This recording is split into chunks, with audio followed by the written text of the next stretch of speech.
His partner and girlfriend is a stripper here in Myrtle Beach. What do you think you probably get out of that when they go book? It's called Limo Bill, the Undercover Assassin. I drive a limo here in Broadway Beach. I've been doing it for about 5 years. I've met quite a few thousand people over that time period. Everybody's always asking me to tell stories. People like to be a part of the stories in many cases. And so I've actually written a few books about the limo. The very first one was called Limo Bill, the Undercover. The very first one was called Limo Adventures in Myrtle Beach. Very simple storytelling of things that went on. But I wanted to write a good novel, so I thought I'd try something different. That's why I came up with the book, Limo Bill, the Undercover Assassin. And the stories that are in there, it's fiction. However, they're seeded from real stories. Some of them not too far from the truth that you'll find if you ever get around reading it. In fact, I'm going to read the first paragraph just to give you an idea of what the book sounds like, so you get an idea of where I'm coming from. Okay. What the hell? Where the F is my panties? A loud yell came from the back of the limo.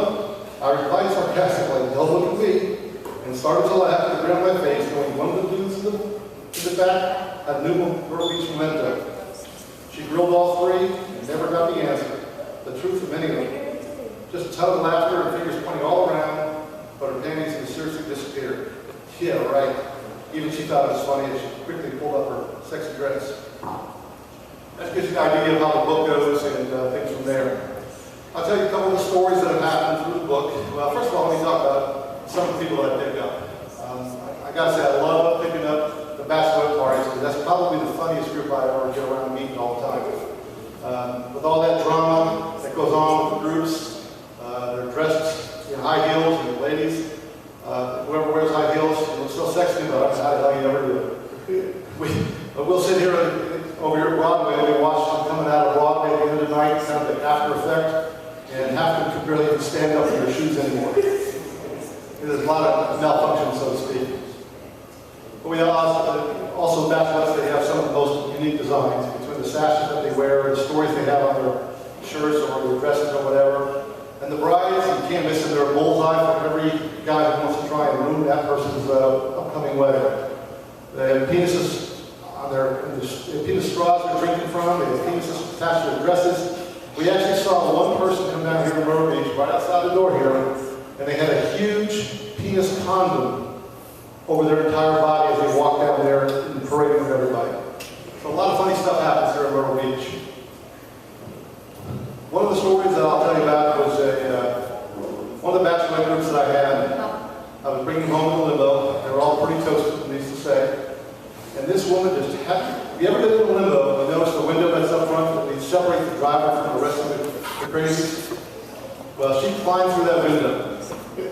I mean, how she did it, I don't know, because it's not that big, but she climbed through it and fell through with her head directly in my lap. It scared the hell out of me, because I never thought it was even possible to begin with. And as it turns out, I thought everything went pretty well. I thought she gave me a hickey, but you know what? It wasn't on my neck.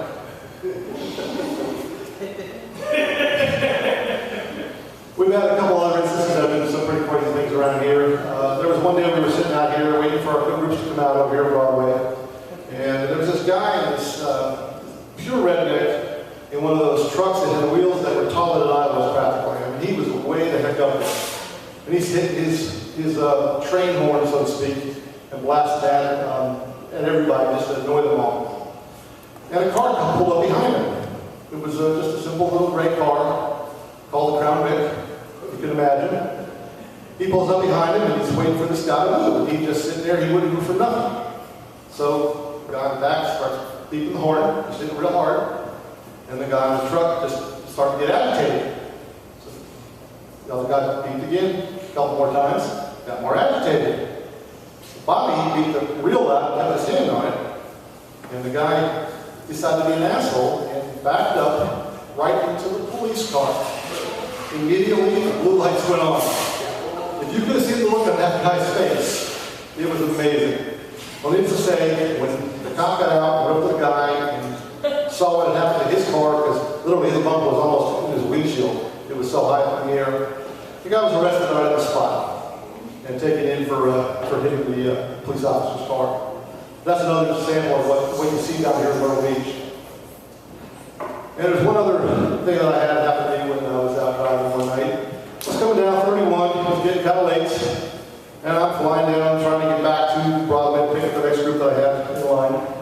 And there's this police car, just blue lights on, chasing me, going down the road. And I'm thinking, I ain't here for me. And he gets right up behind me. So I'm not speeding right now.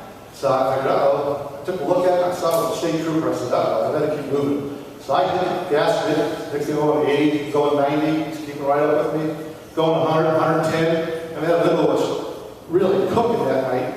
And this cop was letting me go for nothing. I thought, oh no. So finally got to the end of the road. We're down. I just thought I could get away. I get all the way down the surf side where I live. I figured it'd be pretty good. When I get all the way down to get there, and I finally gave up. I pull over to this side. And he come out, he was there, right? He was just so mad. He comes over to me and he says, man, he said, what the hell are you thinking? Where are you going that fast? And why are you trying to run away from me? Well, officer, I have to admit, my fiance was having sex with a state trooper the other day in our house, and we kind of broke up. He said, so? He said, well, I thought you were trying to bring her back. Anyway, that's my short time. I'm still doing this thing here, but I hope you have a good time and enjoy the rest of the time.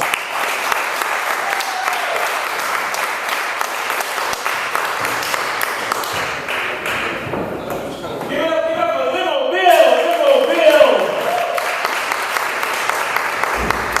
That's Limo Bill's second time on stage. All right? I give it up to him saying, see, white people don't have he's a storyteller to tell you, second to tell you the story because comedian. So he's developing his talent. He's a storyteller, you know? White people come up with stories, they put their shit in books, you know what I'm saying? Black people come up with stories,